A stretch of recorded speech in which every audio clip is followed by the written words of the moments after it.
Bonsoir à toutes et à tous, bienvenue sur le plateau du Petit Pilier. C'est reparti pour une nouvelle saison de Ballon Ovale en Nouvelle-Aquitaine avec nos deux spécialistes ce soir pour analyser, décortiquer, revenir sur l'actualité du rugby dans la région. Il y a Jérôme Prévost à nos côtés, journaliste Midi Olympique. Est-ce qu'on vous présente encore, Jérôme? Ça fait quelques semaines, quelques mois qu'on ne s'était pas vu, bien évidemment, à cause des péripéties de la saison dernière. Bonsoir Jérôme, merci d'être avec nous. Bonjour à tous. À vos côtés, Dorian Malvezin, journaliste à la radio Girondine ARL, spécialiste entre autres de rugby. Merci Dorian, bonsoir. Et merci d'être avec nous. Petite question, tout va bien? Oui. Vous êtes content? Tout va bien, c'est la reprise. De rugby? On reparle de rugby, tout va bien? Oui, c'est parti. Allez, voici le menu et les thèmes de cette émission, de cette première émission de l'année. On va évidemment parler top 14 qui a repris ce week-end avec La Rochelle qui assure face à Toulon. On verra si les Rochelais ont toujours des ambitions dans ce championnat. Nous parlerons également de Pro D2 avec Biarritz qui en a vraiment des ambitions. Est-ce que la place de Biarritz est en Pro D2 ou en top 14? Vaste débat. On en parlera évidemment sans avis bâillonné sur ce plateau, s'il vous plaît. Le virus du Covid-19, fameux 16e homme de la saison, en tout cas de ce début de championnat, même s'il n'y a eu qu'un seul match reporté. C'était celui où il n'y avait pas de cas d'ailleurs, Stade Français, UBB. Et enfin, nous évoquerons les élections à la présidence de la Fédération française de rugby. Le 3 octobre, ça arrive très vite. Bernard Laporte sur le grill. Bernard Laporte, président sortant, face à Florian Grill, son adversaire du jour. On commence par le top 14, messieurs, si vous voulez bien. La Rochelle, d'entrée, affirme ses ambitions ou pas, Jérôme? Oui, c'était une formidable. Vainqueur de Toulon, pardonnez-moi. Oui, vainqueur de Toulon, une formidable rencontre. Ça faisait très plaisir de voir un stade avec du monde, même si les règles relatives à la crise du Covid faisaient que le stade n'était pas plein, mais il y avait quand même beaucoup de monde et nous avons vu un match formidable. C'est reparti, comme l'a tweeté le Stade Rochelais ce week-end, ça fait plaisir aussi? Oui, c'est reparti pour La Rochelle, pour le top 14 en général, à part Lyon-Bordeaux-Bègles et le Stade Français bien sûr, vu que ça a été reporté. C'est reparti, il y a eu des matchs de préparation, donc là aussi ils ont pu se préparer un peu les clubs à droite à gauche, mais non, La Rochelle a fait un bon match, une bonne première période, ils ont réussi à rentrer dans le match. C'est en seconde période où ils ont eu des difficultés et du côté de Toulon, heureusement qu'il y avait un grand Baptiste Serin parce que le score aurait pu être plus salé que ça. Alors si on n'est pas Rochelais, on s'est quand même passablement embêté pour rester poli devant la télé. Ça vous fait quoi? Genre, quand je dis ça, c'était un match fermé, alors c'était un match de début de saison, on va être indulgent avec les joueurs. Il y a eu Clermont-Toulouse qui était un autre match de notre niveau. La Rochelle-Toulon, il n'y a pas eu de spectacle globalement. Je comprends pas ce que vous voulez dire, moi j'ai adoré ce match. Il manquait que la pluie pour vous faire plaisir. Oui, enfin, Ia West, le demi d'ouverture de La Rochelle, a fait un match que je qualifie de tellurique. Il a été magnifique, formidable. Tellurique, un match tellurique. Oui, tellurique. Victor Vito, je crois, qui a fêté son 100e match sous les couleurs rochelaises, est arrivé, a été très bon. Le dernier essai d'Arthur Retière, moi j'ai beaucoup aimé ce match. Contre un Toulon qui est censé être un favori, avec Patrice Colazo à sa tête. Non, c'était un vrai match de rugby comme on les aime. On s'est embêté un peu ou pas? Moi je me suis embêté surtout à regarder Toulon. La Rochelle, ça va, ils sont dans la continuité de la saison dernière. Ils avaient mal débuté la saison dernière, ils sont bien revenus. Bon, il y a eu le Covid qui est passé entre-temps, même s'il est toujours là. Il reste un peu dans la lignée de l'année dernière. Arthur Retière, mais qui marque son essai. Et voilà, il postule pour le 15 de France, vraiment Arthur Retière. C'est plutôt du côté de Toulon, il faut se poser des questions. Moi, je pensais que ça allait être un peu plus accroché, ces deux équipes. Comme j'ai dit tout à l'heure, heureusement que Baptiste Serin était là pour un peu sauver les meubles, parce qu'ils n'étaient pas au niveau, le RC Toulon. Il y a des défaite de Colazo pour le retour sur l'ancienne maison. Il y a l'éternelle maison. L'éternelle balance, l'éternel mystère du rugby, du match à l'extérieur. Les Toulonnais ont subi 2 cartons. Ils ont joué à 13 contre 15. Ils ont eu 2 joueurs en moins plutôt. Donc ils ont commis beaucoup de fautes. Il y a eu beaucoup de pénalités contre eux. Donc je pense que c'est ça qui a fait pencher la balance, la discipline. La Rochelle qui va se tester, c'est le cas de dire, ces 2 saisons. À Toulouse ce week-end, La Rochelle, gros match en perspective face à des Toulousains qui ont été très bons à Clermont malgré la défaite. Un mot avant de passer à la Pro D2 de la section paloise qui a quand même réussi l'exploit de ce week-end en étant malmené d'avoir Montpellier, en revenant et en s'imposant. Quel match de la section! Vous avez vu cet essai de Lebaille? Vous avez vu ce que fait Astoy, un très très bon joueur là. La balle, le jeu qui est transformé dans le grand champ, et Astoy, il revient à l'intérieur et il saute le premier soutien pour servir le second soutien qui marque entre les poteaux. Enfin, il n'y a pas eu que ça, il y a eu aussi l'essai de pénalité sur la mêlée de Pau qui était dominatrice. C'était un match formidable. C'était pas une purge ce match-là, contrairement à certains tweetos qui parlaient de La Rochelle. On va arrêter par La Rochelle. Mais c'était un bon match Montpellier-Pau. Oui, bien sûr, c'était un bon match, mais l'autre aussi. Voilà, c'était le match de reprise, là, on peut dire ça. Donc on est passé sous toutes les émotions, on était content de la reprise. La pénalité d'Astoy qui passe, puis l'éclairage du GL Stadium qui s'éteint, donc il fallait attendre parce qu'il aurait pu s'arrêter le match. Et au bout de 30 minutes, l'éclairage n'était pas revenu. Oui, pour revenir à Pau, ils ont fait une très mauvaise saison l'année dernière. C'est comme la seule équipe à avoir fait ces 3 matchs de préparation de tous les clubs de top 14, donc ça y fait aussi. Plus de rythme peut-être. Plus de rythme, plus d'endurance peut-être, même si Montpellier était passé devant. Mais c'est bien pour cette équipe de Pau qui revient bien. Et Antoine Astoy, pour moi, c'est un joueur qui peut prétendre aussi au 15 de France. Il a fait une très belle saison l'année dernière. Ironie du sort, nous avions fait une consultation dans notre journal auprès des entraîneurs pour savoir qui allait monter, qui allait descendre. Et Pau est l'une des équipes les moins citées, aussi bien pour les qualifications que pour la descente. Donc vos lecteurs voient Pau dans le ventre mou en fait. Oui, on les a qualifiés d'équipes quasi fantômes et tout. Sympa. Alors, ça a dû les motiver. On les salue, nos amis. Non, ils nous ont fait quelque part mentir. En tout cas, ils ont fait une performance que personne n'attendait. Ils ont été formidables. Section paloise qui recevra Agen, me semble-t-il, ce vendredi. Agen battu par Castres. Un mot en quelques secondes, messieurs. C'est pas logique qu'ils aient perdu ce match. Bonus défensif, mais défaite quand même à la maison. Christophe Le Suc l'a dit plusieurs fois la saison dernière, ils perdent à chaque fois les matchs en fin de match sur des petits détails. Et encore une fois, ils sont perdus face à Castres, qui n'était pas non plus extraordinaire, le Castres Olympique. Puis un mot sur Gabriel Bitoy, l'ailier anglais, 2 essais, il montre déjà que c'est le patron. Et même si on attend beaucoup de ce joueur, il a prouvé sur ce match qui peut être là. Bayonne battu aussi à Brive. Oui, Brive, contrat rempli à la maison. Bayonne qui recevra Clermont ce week-end. C'est la fin du top 14, en tout cas pour ce qui est de ce soir, pour en parler. On va enchaîner avec la Pro D2 parce que je souhaiterais qu'on s'attarde sur Biarritz. Alors tous les ans, on répète la même chose. Biarritz, candidat à la montée. Lors de l'arrêt de la saison, les Biarros étaient 5e ou 6e, je ne sais plus, au mois de mars. Donc ils étaient en route, en tout cas pour les phases qualificatives pour la montée. Ils ont battu Perpignan ce week-end. Autre adversaire, en tout cas autre concurrent direct à la montée. Jérôme Prévost, convaincu par ce Biarritz ? Oui, bien sûr. Ils ont de très très bons joueurs, ils ont très bien recruté. Il y a ce joueur Spate, qui est, je pense, un monstre de la Pro D2. Henry, de son prénom. Oui, et quant à Sailly. Un Australien, c'est international australien. Voilà, Sailly qui a quelques sélections chez les All Blacks. Et tout simplement, à mon avis, un as de la Pro D2 qui s'annonce. Moi, il me tarde de voir Biarritz retrouver l'élite.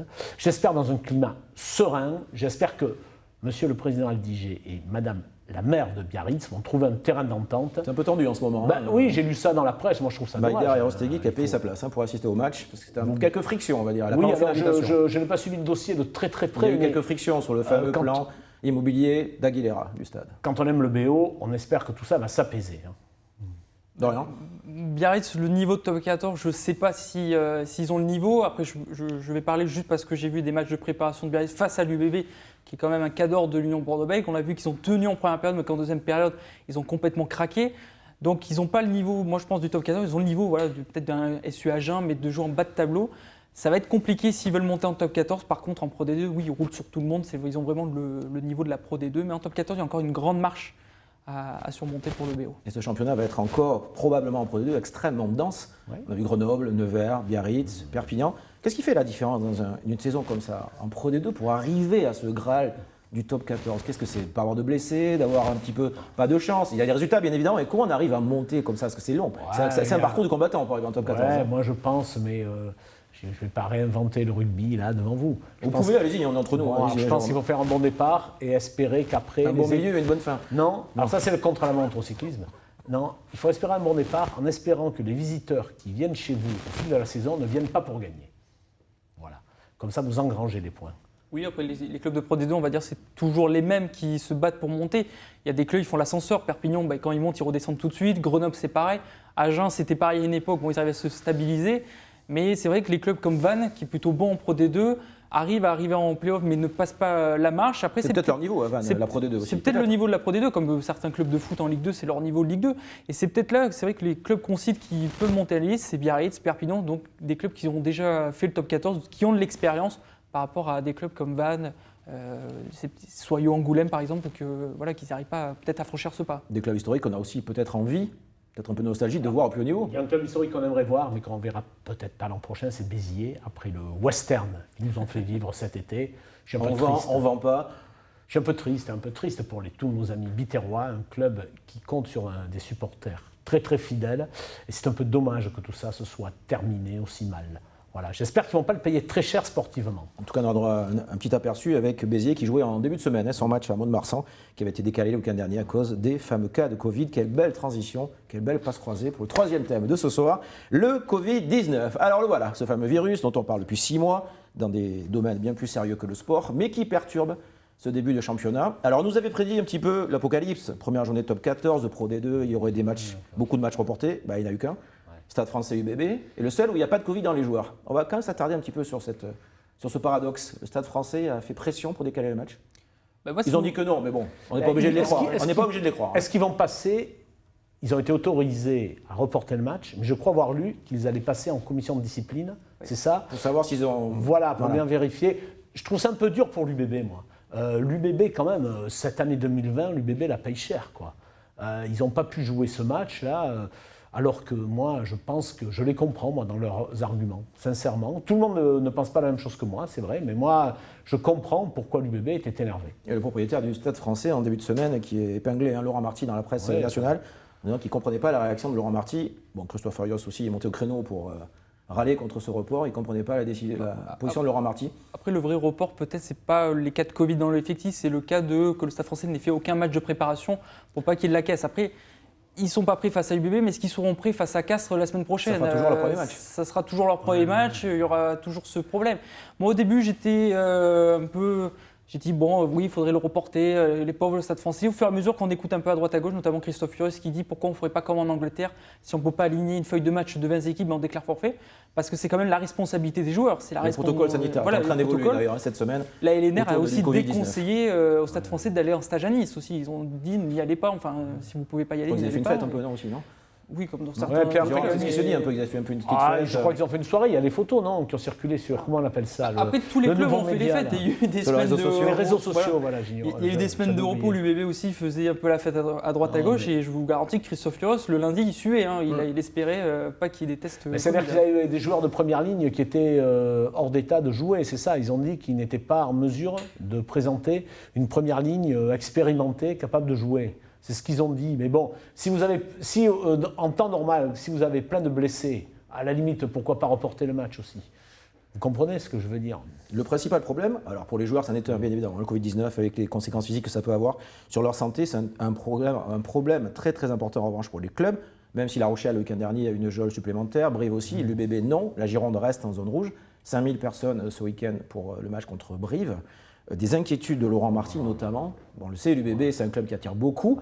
Est-ce que les clubs sont en danger à cause du Covid-19? En danger d'existence, même menacés d'existence. Laurent Marty l'a dit, dans nos colonnes et dans d'autres. Il n'y a pas que lui, mais Laurent Marty a pris position là-dessus. Il dit que si on lui avait imposé le huis clos, c'était quasiment la mort du club. Il faut comprendre que les clubs sont des entreprises, donc ils ont besoin de faire des recettes. Et donc, à force de jouer devant des assistances sous-évaluées, ils peuvent tout simplement risquer la faillite. Lors d'une réunion à Matignon la semaine dernière, les présidents qui étaient notamment ceux de Pau et de La Rochelle ont demandé au gouvernement de travailler, en tout cas d'indemniser les clubs à hauteur de 70 € par place inoccupée dans un stade. Les négociations continuent. C'est indispensable de donner de l'argent aux clubs de rugby. Oui. Aujourd'hui, que l'État verse de l'argent aux clubs professionnels pour les sauver. Oui, parce que certains clubs ils vivent que de billetterie. On pense à Agen, à C'est la grosse différence avec le foot, les droits télé. Le rugby, c'est une infime part des recettes. C'est ça. Après, il y a des clubs comme Montpellier où ils ont un mécène qui est Mohamed Altrad, donc il peut mettre de l'argent, pas non plus tout le temps aussi. Mais il y a des clubs qui vivent de billetterie. Donc oui, je comprends Laurent Marty qui puisse dire que ça peut être la mort de club, mais aussi qu'on écoute Christophe Furios, il peut dire que si on repasse une deuxième année comme ça, c'est peut-être la mort du rugby professionnel carrément. C'est pas que ce certains clubs. Mais il a raison de s'inquiéter, mais on n'y est pas encore. C'est l'extrême. Avec une fédération qui reprendrait les rênes alors, il n'y aurait plus de ligue. Alors, on va parler de la fédé, vous êtes impatient. C'est l'extrême. On termine sur le Covid-19 et les conséquences économiques pour les clubs.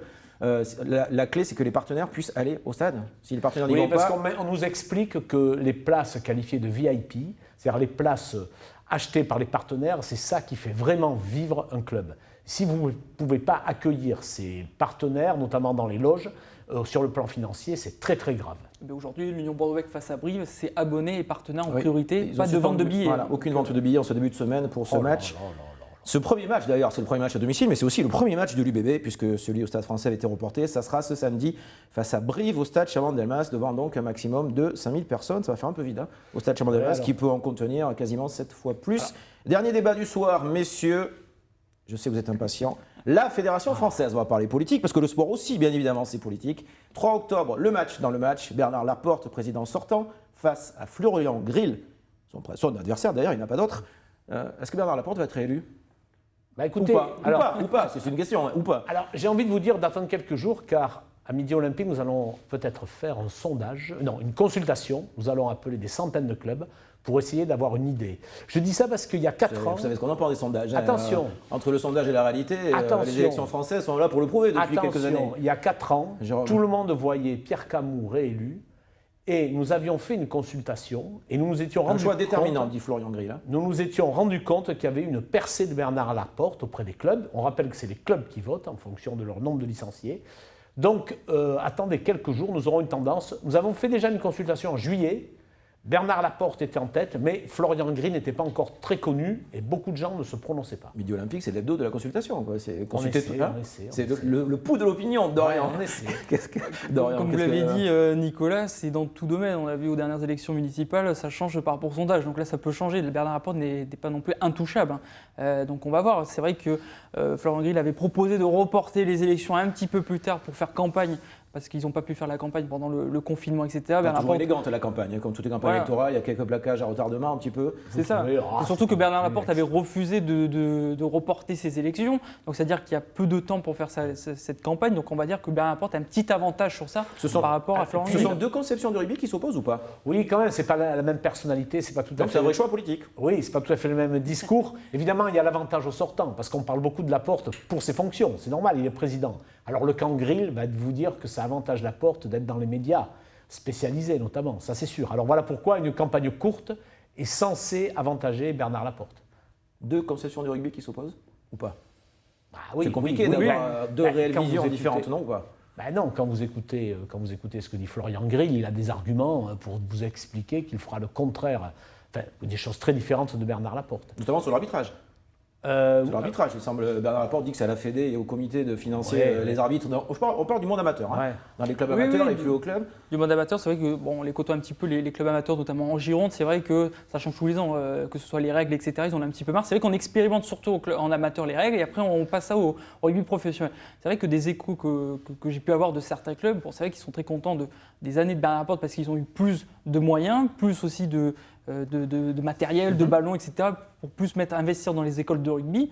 Donc après, pourquoi changer s'il y a un bon travail? Après, voilà, ça dépend de ce que veulent les clubs de rugby aussi. Et ça sera le président de la fédération qui accueillera la Coupe du Monde quand même dans son mandat en 2023. C'est ça. Bernard Laporte, est-ce qu'il joue gros le 3 octobre? Est-ce qu'il joue très gros alors? Très gros, oui, parce que s'il devait être battu, ce serait quand même... Donc il est plus sous pression que Florian Grill? Ah oui, bien sûr, absolument, oui. De ce point de vue-là, il n'y a pas photo. Je vous ai coupé, s'il devait être battu? Mais non, mais s'il devait être battu, ce sera un camouflet pour lui, bien sûr, et son équipe. Donc évidemment. Alors, je remarque que Florian Grill n'est pas très connu, mais c'est entouré de noms connus. Il est soutenu par Serge Blanco, Abdelatif Benazi. Il revient, Serge Blanco, un petit peu? Oui, si Florian Grill était élu, je pense que Serge Blanco s'occuperait des dossiers internationaux. C'est ça, il y a Jean-Marc Lermet aussi, donc il y a quand même des anciens grands noms du rugby français. Voilà, qui n'apprécient pas forcément le pouvoir sortant. Est-ce qu'il joue très gros, Bernard Laporte, ou est-ce qu'il joue gros? Ça dépend, oui, c'est une place chère parce que comme vous l'avez dit, c'est pendant le mandat Coupe du Monde 2023, la dernière fois c'était en 2007, donc c'est cette Coupe du Monde qui peut faire basculer par rapport au crédit de Bernard Laporte que c'est lui qui l'a obtenu, cette Coupe du Monde. Il l'a obtenu, et c'est vrai qu'on dit toujours que c'est grâce à un événement en France où on a pris des licenciés. On sait que depuis un certain temps, les licenciés du côté de rugby s'effondrent parce qu'il y a eu notamment la Coupe du Monde de football où ils l'ont gagné. C'est vrai que cette Coupe du Monde peut marquer un coup, peut refaire signer des licenciés dans les clubs amateurs. Donc, il en a besoin, le rugby, de récupérer des licenciés. Oui, alors, si vous écoutez Florian Grill, mais Bernard Laporte en parle aussi, il vous sort l'argument, qui est peut-être un peu une tarte à la crème, le rugby scolaire. Il vous dit qu'il va relancer le rugby scolaire. Alors, sur le coup, j'y crois, je le souhaite, mais je me dis que ça fait des années qu'on nous en parle et honnêtement, je pense que ce n'est pas dans la culture française. Un dernier mot en 10 secondes? Oui, pour revenir sur les licenciés, j'avais fait un reportage à Lormont, il y avait des petits de l'école de rugby, ils voulaient faire du foot, c'est qu'il n'y avait plus de place, donc ils sont venus au rugby, pas par choix. Donc, et n'oublions pas, on parlait du Covid tout à l'heure, c'est un enjeu aussi important pour la présidence de la Fédération française de rugby, parce qu'il y a un plan de reprise aussi sanitaire, un protocole sanitaire dans les clubs amateurs, dont tous les championnats des seniors ou jeunes devraient, ou en tout cas sont prévus qu'ils reprennent ce week-end qui arrive de la mi-septembre. Merci beaucoup Dorian Malvezin d'être venu sur ce plateau. Jérôme Prévost, merci beaucoup pour toutes vos précisions et vos éclairages sur l'actu du ballon ovale en Nouvelle-Aquitaine. Petit pilier, c'est fini pour ce soir. On se retrouve lundi prochain à 19h30. Même endroit, même heure. À très vite messieurs. Merci beaucoup. Belle soirée rugbystique à vous.